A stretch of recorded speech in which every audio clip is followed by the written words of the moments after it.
Thank you for joining us for part 3 of the video series, Sources of Support, Exploring Resources for Postpartum Depression. Today, we're highlighting maternal mental health professionals who are important supporters for women experiencing symptoms of PPD. The speakers joining me are lactation consultants who work with women and babies to navigate breastfeeding. Dr. Sakita Lewis-Johnson is an internationally board-certified lactation consultant, and she personally suffered from intrusive thoughts after delivering her last child. That experience inspired her advocacy for culturally appropriate screening and management of PPD.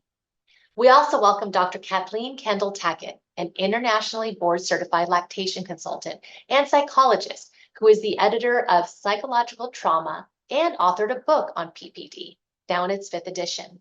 Her research is focused on family violence and trauma and the connection to PPD. And Tamisha Turner, an internationally board-certified lactation consultant and doula. Her unique perspective as a Black teen mother has inspired the development of equity-based breastfeeding education and training in her community. Kathleen, let's start with you. Tell us what a lactation consultant is. Well, the simplest explanation is, they help with mothers and babies and learning to breastfeed. But lactation consultants actually can do quite a bit more. A lot of times we think of lactation consultants as mostly based in the hospital. And I think actually all 3 of us actually work out in the community. So you find a lot of times you're in a situation where you might do some education beforehand.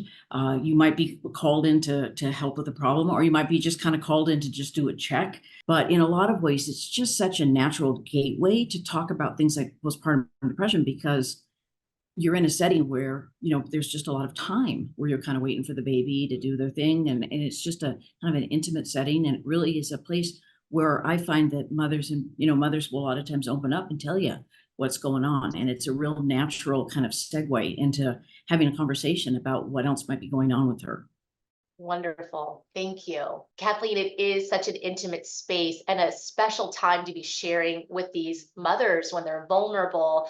In the work that you do, you are, again, sharing such intimate, special, precious time with these mothers. So if a woman is feeling anxious or depressed, Sakita, I'd like to ask you, how can a lactation consultant make a difference for her? There are many communities, particularly the community that I live and work in or around, that are often criminalized for depression. And so you have to walk into it as a lactation consultant extremely delicate, recognizing that there's a level of stress already related to breastfeeding, but also how are you going to communicate therapeutically about this? How are you going to introduce their emotions into the conversation?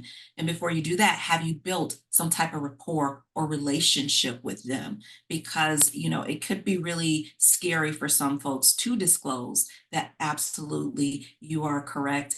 I am feeling a little down and it's been going on. So you really have to build relationship first before really, and you also have to, as a lactation consultant, you have to have resources. You have to have culturally appropriate resources that you have already that you've built or trusted relationship with, and that that if you were to refer someone to this individual, that they are in safe hands and that they're not going to be further harmed or criminalized based on their depression. You touched on so many important points there, assuring mothers that they are in a safe space and what they share with you will be used to help them, not penalize them in any way. I'd like to switch gears now to Kathleen and talk a bit about next steps for some mothers and some of the mental health services that you can connect them to. Yeah, and that's, I think, a really important function. And I think the communities that have really done a good job of this have brought everybody together. And then it's kind of like who these trusted people are that you're actually sending moms to. And it could be maybe what they need right now is domestic violence support.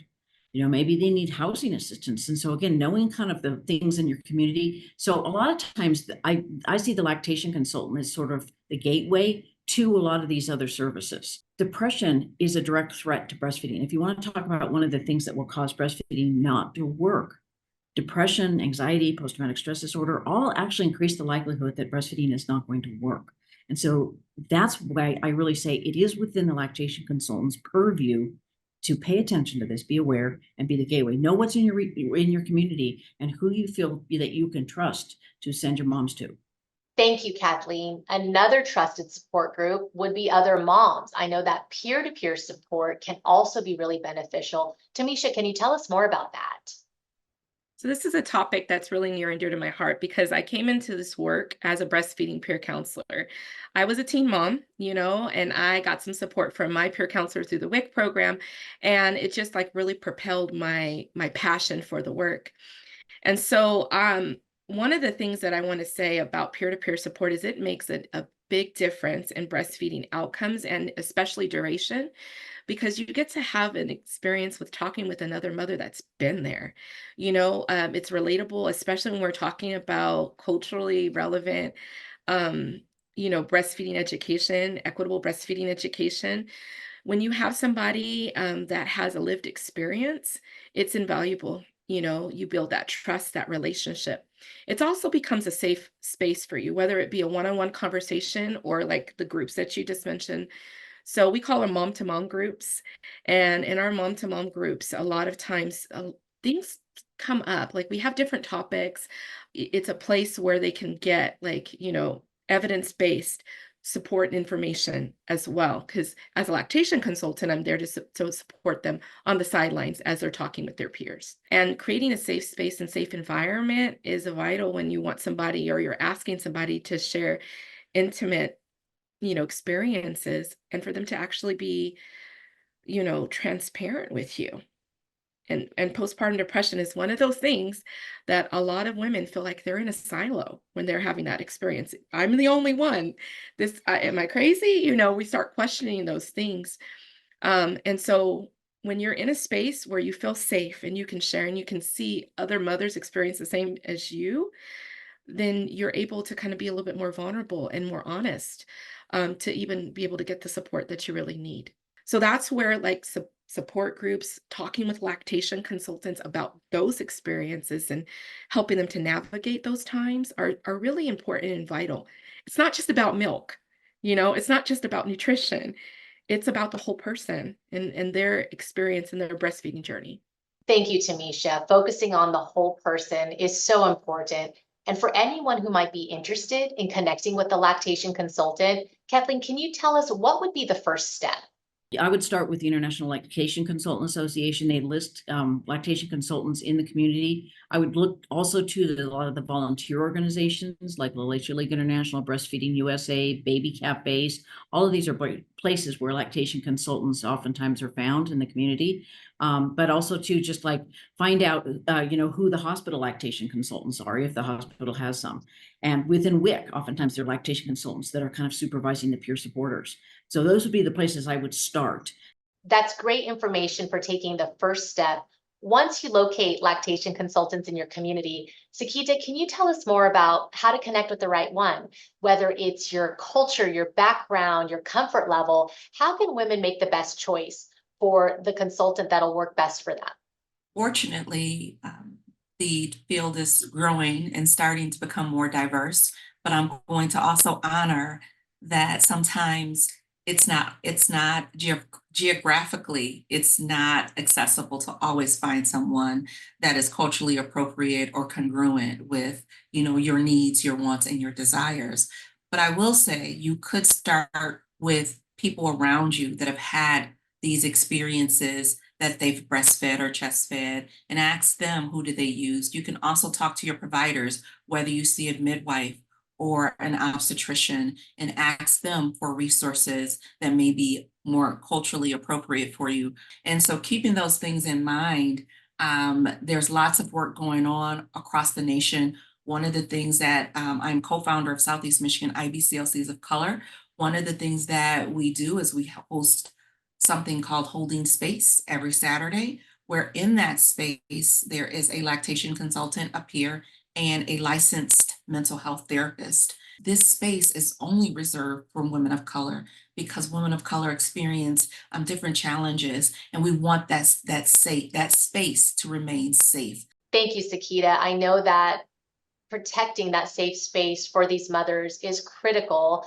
all of you are doing that each and every day as you work with them. And I'd like to ask you, Tamisha, if you could share a story that is inspiring, something that stands out to you as you work with these mothers, that could be shared for others as a source of hope and inspiration.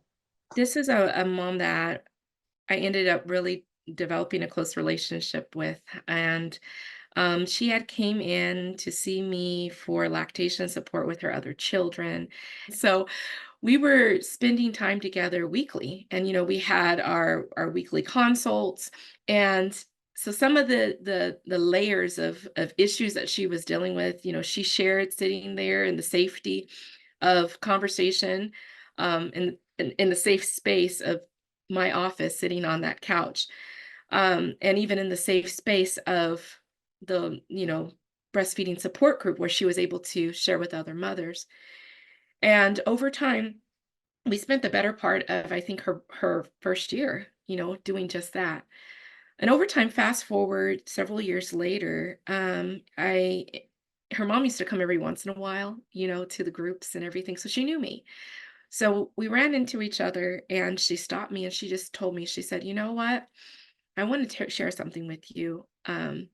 Is that all those times that my daughter came to visit you for lactation support, and all those many conversations that you had with her really helped her." She said, "You saved my daughter's life." And in tears, shared with me that, this young lady had been experiencing depression, and even suicidal thoughts. And even though I had had all of those intimate conversations with her, she never disclosed with me, that she was actually dealing with depression or those specific thoughts. But I was there actually helping her process things. Thank you, Tamisha, for sharing that inspiring story of hope. I want to also go to Sakita now because I know you lived this personally. You struggled with your own challenges. Do you mind telling us more about that and how it impacts your work? When I had my experience, this was my third child, and when I started experiencing what I call intrusive thoughts, which meant for me, these were thoughts that were so different than anything I've ever thought about. They were scary. I did not know what was going on and all of those things. Fortunately, I had a support system where I was able to say, I'm thinking certain things that are not right, and I need to get my kids to a safe space. Like I knew enough, but it also made me wonder about some of the clients that I serve. Is do they have the type of supports? And having that experience was like a aha moment. I was so raw, I was so sensitive, and I was like, trying to be this super mom of three now, and really had to take a step back and think about how I am going to approach my practice going forward when I'm thinking about or even feeling like one of my clients is suffering with some depression. What does that look like? And how to approach it delicately and sensitively and hold space for them, and make sure that I have the resources available that I can say, hey, you know what? I want to acknowledge some of the things that you've shared with me. And so with that being said, that is how I think it really manifested in my practice, is that I know even when the feeding situation is fixed, I am still worried about and still connected to that family while they're going through these mental health challenges. Thank you, Sakita, for sharing that. It's clear that it has really impacted your work and helps you to connect with these mothers. Kathleen, I know you're also out there every day talking with these moms. What would you say to someone watching this video right now who may be feeling a bit off, who may be struggling and doesn't really know what to do? I would say, first of all, you're not alone, that there's help available, and it's not all medication. There's tons of things that actually can help treat depression, evidence-based things that will treat depression that are not medication. So that's not your only option, and to find a safe person to tell. And if you're getting advice that feels wrong to you, get another opinion. Be empowered enough to do that. And so it's like to try to dig in, get that information for them. Can they continue to breastfeed when they're on a medication. If a mom really doesn't want to be on a medication, what other options are there available? And there are many, many options. That's the good news. Empowering women, sharing these options with them, that is so important, Kathleen. Tamisha, I'd like to ask you the same question. What would you say right now to a woman watching this video who's experiencing symptoms of PPD? Mamas, if you're experiencing any of the things we've been talking about today, you're not alone. Talk to somebody. Talk to a trusted friend, talk to your lactation consultant, your peer counselor, and build someone that you have a rapport relationship with, and know that you're not alone. Um, and that listening to other moms and being in those safe spaces and those environments to be transparent about how you're feeling is really important for you to process what you're experiencing. It's also important for you to share so you can get the help that you need. There's no shame in it. There's absolutely no shame in the emotions and all of the ups and downs of motherhood. And it's normal to have some of those feelings and experiences. And we need to normalize that, I think. Tamisha, Kathleen, and Sakita, thank you so much for your time today and for all of the time you are spending with these mothers each and every day, making a difference in their lives. And thank you for watching this video. We hope you'll join us for the additional videos in this series.